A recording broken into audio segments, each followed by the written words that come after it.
have to reach the Empress before Corypheus. The only question is, how? We know how. I have our way in. The real question is, where is our enemy hiding? At the urging of Grand Duchess Florian, the Empress is holding a ball. Absolutely everyone will be there. During the festivities, Celene will be meeting for peace talks with usurper Duke Gaspard and Ambassador Briala. The assassin must be hiding within one of these factions. What do we know about Duke Gaspard?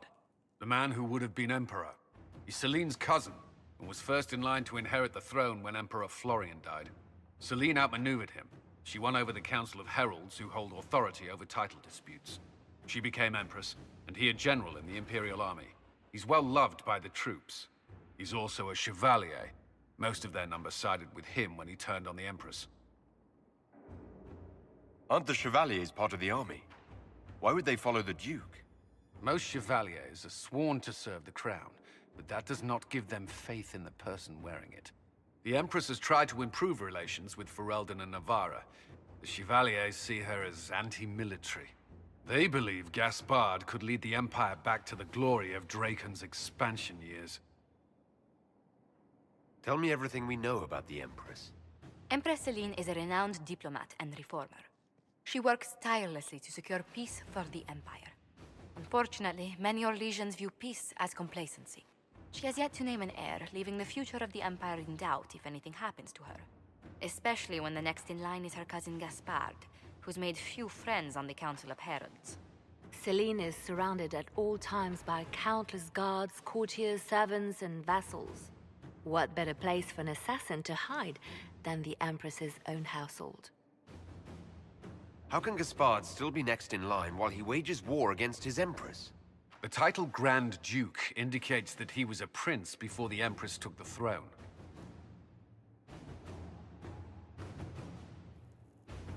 Who is this Ambassador Briala? An ambassador in name only, she has organized the elves of Halam Sharal into an underground army. The Empress invited her to the peace talks in a bid to gain the elves' alliance in the war. That would be scandal enough, without the rumor that Briala is a jilted lover of Celene's. A personal grudge and a network of saboteurs at her command. Promising lead. Wait, the elven leader is a jilted lover of the Empress. It's not widely known. Just a rumor whispered among the palace servants a few years ago. If it's true and were to get out, the Empress and an elf. The scandal could destroy Celene's court. Even if a lie, Briala could use it to blackmail the Empress. She has some connection to the throne. Do we need to go to the peace talks? The Empress must have personal guards. We could just warn her she's in danger. We've made the attempt, but... It seems that our messages never reached her. Someone intercepted them. It's better that we don't leave this to chance. If Orlais falls to Corypheus, no land is safe. We shouldn't waste any time. Let's go to the Winter Palace. The political situation in Halam Shiral hangs by a thread. The Empress fears our presence could sever it. The Grand Duke is only too happy to have us at the ball as his guests, so our invitation comes from him. Whether we act as his allies, or upset the balance of power, he gains an opportunity, if not a clear advantage.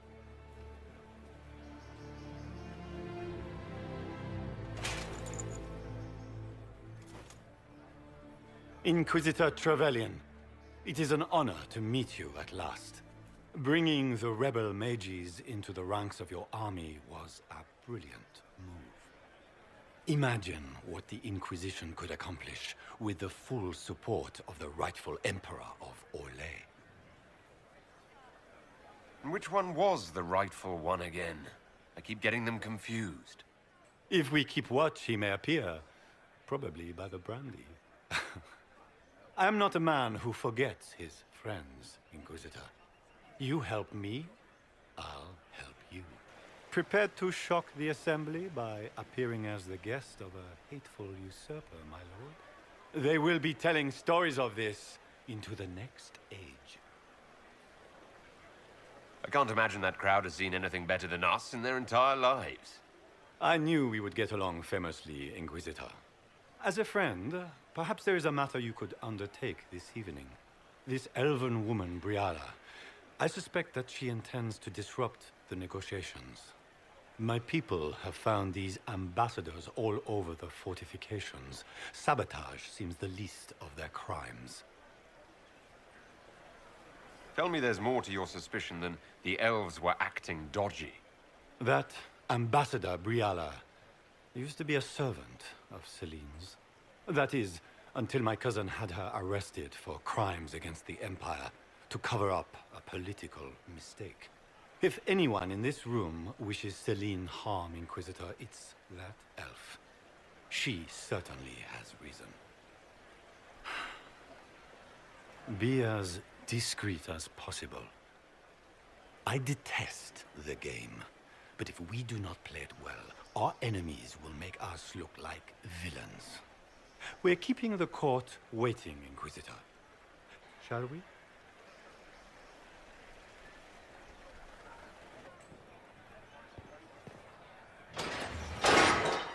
Inquisitor, a moment, if you please. I must warn you before you go inside. How you speak to the court is a matter of life and death. It is no simple matter of etiquette and protocol. Every word, every gesture is measured and evaluated for weakness. Don't they sound delightful? I'm shocked we haven't invited the court to dinner at Skyhold. The game is like Wicked Grace played to the death. You must never reveal your cards. When you meet the Empress, the eyes of the entire court will be upon you. You are safer staring down Corypheus. You're just full of joy and light this evening. Everything will be fine. Andraste, watch over us all.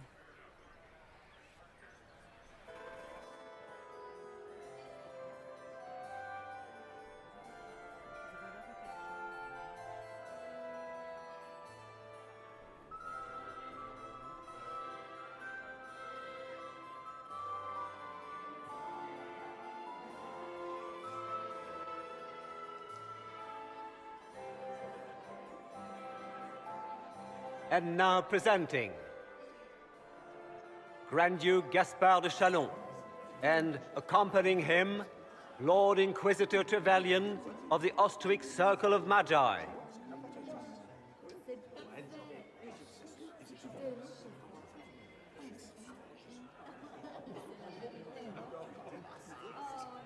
Vanquisher of the rebel mages of Ferelden, crusher of the vile apostates of the Mage Underground.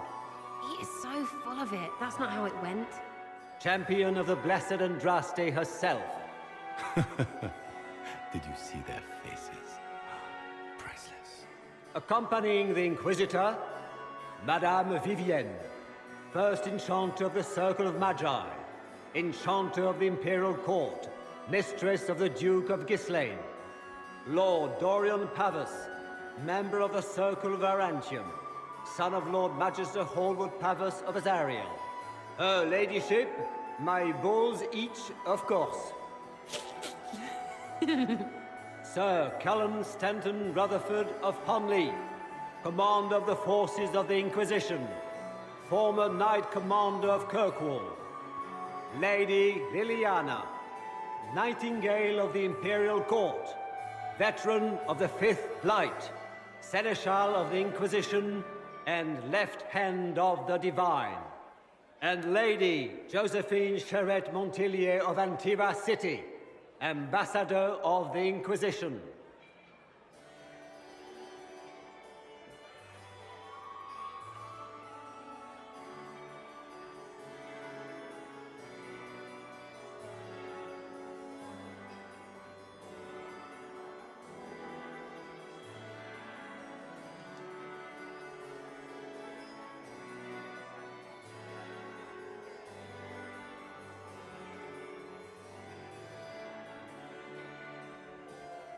Cousin, my dear sister. Grand Duke, we are always honored when your presence graces our court. Don't waste my time with pleasantries, Celene. We have business to conclude. We will meet for the negotiations after we have seen to our other guests. Inquisitor. Lord Inquisitor, we welcome you to the Winter Palace. Allow us to present our cousin, the Grand Duchess of Leeds, without whom this gathering would never have been possible. What an unexpected pleasure. I was not aware the Inquisition would be part of our festivities. We will certainly speak later, Inquisitor. Your arrival at court is like a cool wind on a summer's day. I'm delighted to be here, Your Majesty. We have heard much of your exploits, Inquisitor. They have made grand tales for long evenings. How do you find Halam Shiral? I've never seen anything to equal the Winter Palace. We hope you will find time to take in some of its beauties. Feel free to enjoy the pleasures of the ballroom, Inquisitor. We look forward to watching you dance.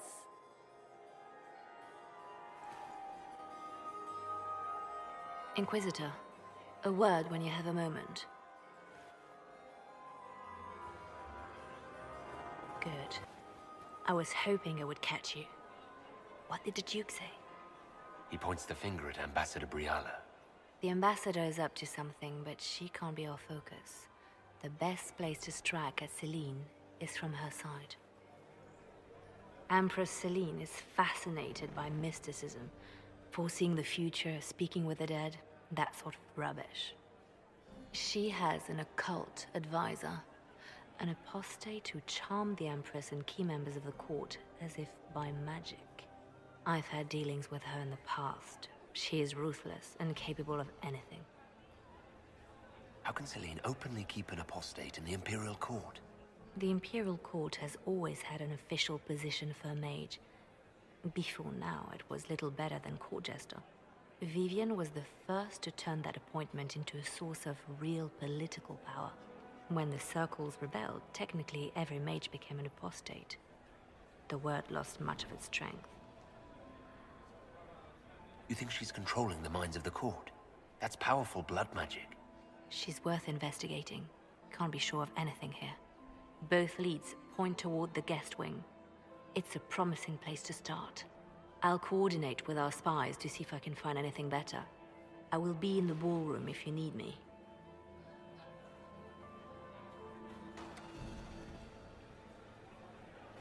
My lord!